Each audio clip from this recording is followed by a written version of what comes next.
स्वागत है आपका आज के एपिसोड में। चले शुरुआत करते हैं पिछले अभ्यास प्रश्न से। निम्नलिखित में से कौन सा कथन लार्ज लैंग्वेज मॉडल यानी LLM के बारे में सत्य नहीं है? ए, LLM को मानव सदृश पाठ को समझने और उत्पन्न करने के लिए गहन शिक्षण तकनीकों का उपयोग करते हुए विशाल डेटा सेट पर प्रशिक्षित किया जाता है। बी, LLM प्रतिक्रिया देने के लिए विशेष रूप से नियम आधारित एल्गोरिदम पर निर्भर है। सी, LLM विभिन्न प्रकार के कार्य कर सकते हैं जैसे सारांशीकरण, अनुवाद और पाठ वर्गीकरण। डी, LLM की अपनी सीमाएं हैं जिसमें पक्षपातपूर्ण या अनुचित जानकारी के प्रसार की संभावना रहती है। इस प्रश्न का सही उत्तर है विकल्प बी। चलिए देखते हैं इसके विश्लेषण को। लार्ज लैंग्वेज मॉडल यानी LLM को मानव सदृश पाठ को समझने और उत्पन्न करने के लिए गहन शिक्षण तकनीकों का उपयोग करते हुए विशाल डेटा सेट पर प्रशिक्षित किया जाता है। LLM केवल नियम आधारित एल्गोरिदम पर निर्भर नहीं होते हैं। ये ट्रांसफॉर्मर्स जैसे गहन शिक्षण आर्किटेक्चर द्वारा संचालित होते हैं जो इन्हें निश्चित नियमों से नहीं बल्कि डेटा से पैटर्न और रेफरेंस लर्निंग में सक्षम बनाते हैं। LLM विभिन्न प्रकार के कार्य कर सकते हैं जैसे सारांशीकरण, अनुवाद और पाठ वर्गीकरण। LLM की अपनी सीमाएं हैं जिसमें पक्षपातपूर्ण या अनुचित जानकारी के प्रसार की संभावना रहती है। तो चलिए शुरुआत करते हैं आज के एपिसोड की पहले प्रश्न से। वर्ष 2024 के लिए ऑक्सफोर्ड यूनिवर्सिटी प्रेस के वर्ड ऑफ द ईयर के संदर्भ में ब्रेन रोट का सबसे अच्छा वर्णन किस प्रकार किया जा सकता है? ए, किसी व्यक्ति की मानसिक या बौद्धिक क्षमताओं में गिरावट जो प्रायः बहुत अधिक छद्म या चुनौतीपूर्ण विषय वस्तु के उपभोग से जुड़ी होती है। बी, दूषित भोजन के सेवन से होने वाला एक दुर्लभ तंत्रिका संबंधी विकार। सी, मृत्यु के पश्चात मस्तिष्क के ऊतकों के विघटन की प्रक्रिया का प्रायः फॉरेंसिक विज्ञान में अध्ययन किया जाता है। डी, पराबैंगनी किरणों के दीर्घकाल तक संपर्क से उत्पन्न एक मनोवैज्ञानिक स्थिति। इस प्रश्न का सही उत्तर है विकल्प ए। चलिए देखते हैं इसके विश्लेषण को। ब्रेन रोट एक ऐसा शब्द है जिसे ऑक्सफोर्ड यूनिवर्सिटी प्रेस ने वर्ष 2024 के लिए अपना वर्ड ऑफ द ईयर घोषित किया है। यह किसी व्यक्ति की मानसिक या बौद्धिक स्थिति में कथित गिरावट है जिसे विशेष रूप से उस सामग्री के अत्यधिक उपभोग के परिणाम के रूप में देखा जा सकता है जिसे छद्म या चुनौतीपूर्ण माना जाता है। इसमें आगे कहा गया है कि यह एक ऐसी चीज है जो इस प्रकार की गिरावट की ओर ले जा सकती है। अगला प्रश्न है, GST परिषद के संबंध में निम्नलिखित कथनों पर विचार कीजिए।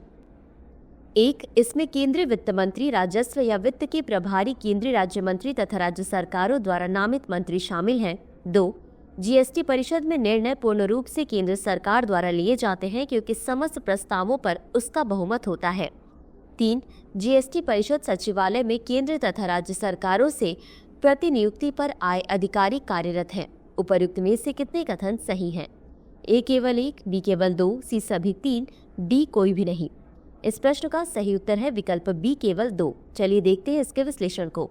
GST परिषद में केंद्रीय वित्त मंत्री, राजस्व या वित्त के प्रभारी केंद्रीय राज्य मंत्री और राज्य सरकारों द्वारा नामित मंत्री शामिल हैं, अतः कथन 1 सही है।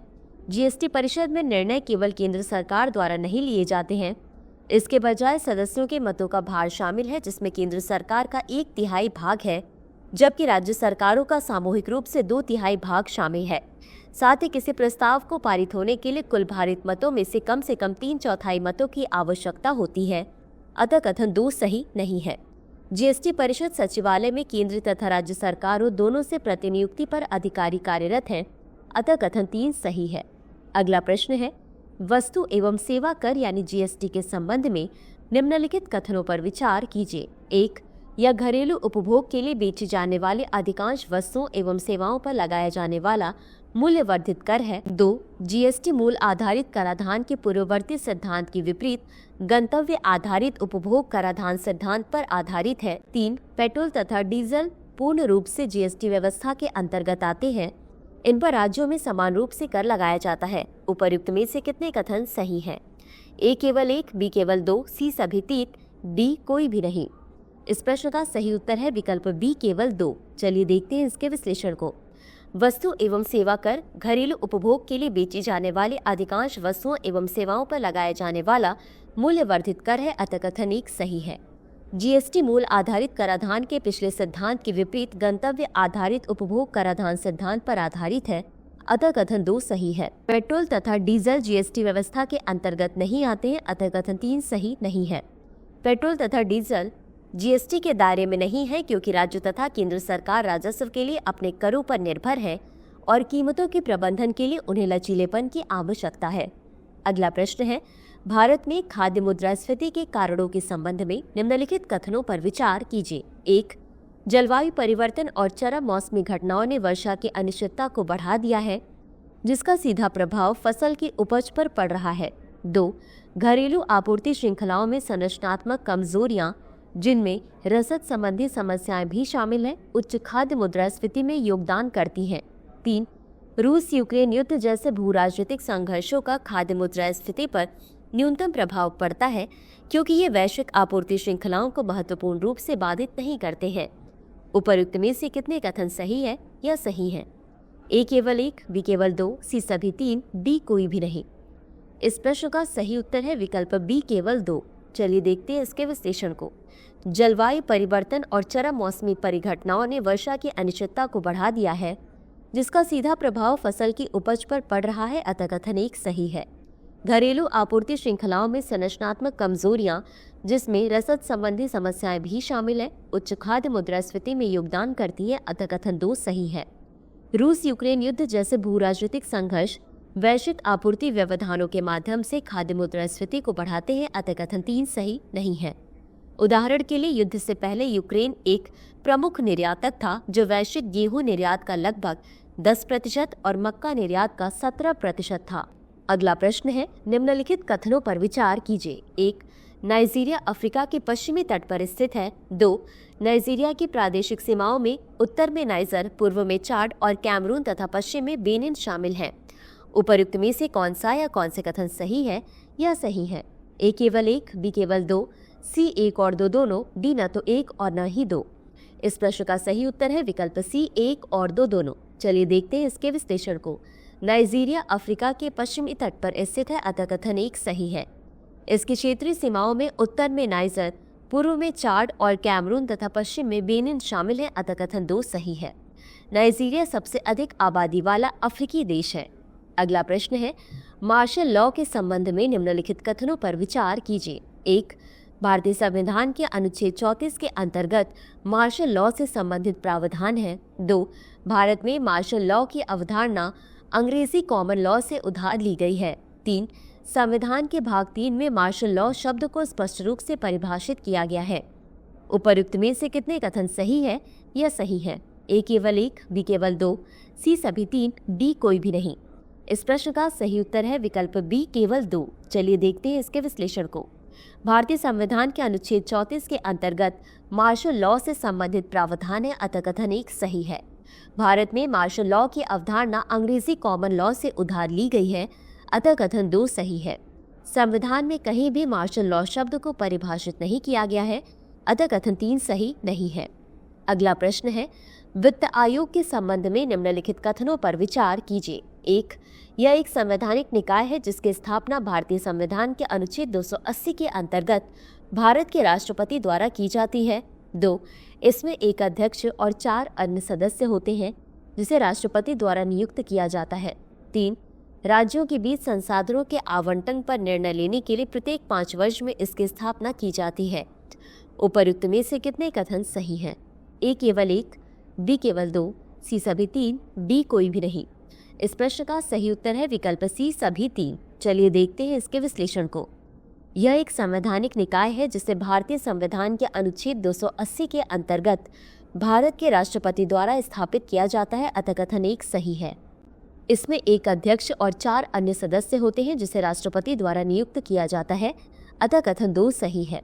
राज्यों के बीच संसाधनों के आवंटन को निर्धारित करने के लिए प्रत्येक 5 वर्ष में इसकी स्थापना की जाती है, अतः कथन 3 सही है। अगला प्रश्न है, निम्नलिखित कथनों पर विचार कीजिए। 1. यह ट्रांस हिमालय लद्दाख में 14,000 फीट से अधिक ऊंचाई पर स्थित एक लंबी, सकरी, गहरी अंतर्देशीय झील है। 2. भारत और चीन के पास इसका क्रमशः 1/3 और 2/3 भाग है। 3. इसका पूर्वी छोर तिब्बत में स्थित है। निम्नलिखित में से कौन सी झील उपरोक्त विवरणों से सही सुमेलित है? ए. पैंगोंग सो झील, बी. सांभर झील, सी. लोकटक झील, डी. पुलिकट झील। इस प्रश्न का सही उत्तर है विकल्प ए. पैंगोंग सो झील। चलिए देखते हैं इसके विश्लेषण को।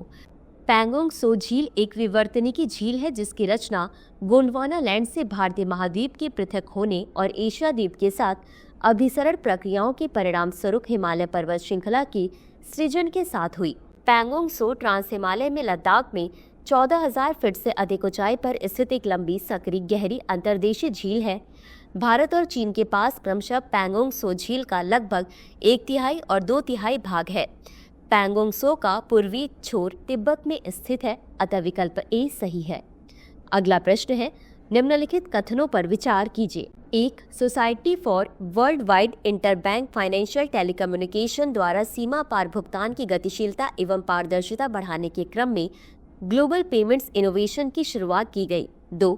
प्रोजेक्ट नेक्सस एक वैश्विक पहल है जिसे विभिन्न घरेलू त्वरित भुगतान प्रणालियों को जोड़कर सीमा पार भुगतान को बढ़ावा देने हेतु डिजाइन किया गया है। उपर्युक्त कथनों में से कौन सा या कौन से सही है या सही है? ए केवल 1, बी केवल 2, सी 1 और 2 दोनों, डी न तो 1 और न ही 2। इस प्रश्न का सही उत्तर है विकल्प सी 1 और 2 दोनों। चलिए देखते हैं इसके विश्लेषण को। Society for world wide interbank financial telecommunication यानी स्विफ्ट द्वारा सीमा पार भुगतान की गतिशीलता एवं पारदर्शिता बढ़ाने के क्रम में ग्लोबल पेमेंट्स इनोवेशन की शुरुआत की गई, अतः कथन 1 सही है। इससे भुगतानों के वास्तविक समय पर ट्रैकिंग के साथ यह सुनिश्चित होता है कि धनराशि एक दिन के अंदर अंतरित हो सके। प्रोजेक्ट नेक्सस की संकल्पना बैंक फॉर इंटरनेशनल सेटलमेंट्स के इनोवेशन हब द्वारा की गई है। यह एक वैश्विक पहल है जिसे विभिन्न घरेलू त्वरित भुगतान प्रणालियों को जोड़कर सीमा पार भुगतान को बढ़ावा देने हेतु डिजाइन किया गया है, अतः कथन 2 सही है। अगला प्रश्न है, बॉन्ड के संबंध में निम्नलिखित कथनों पर विचार कीजिए। 1.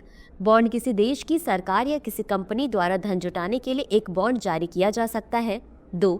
बॉन्ड प्रतिफल एक निवेशक को बॉन्ड से मिलने वाले रिटर्न को दर्शाता है जिसे प्रतिशत के रूप में व्यक्त किया जाता है। 3. बॉन्ड का प्रतिफल निश्चित होता है और बॉन्ड के बाजार मूल्य में परिवर्तन से अप्रभावित रहता है।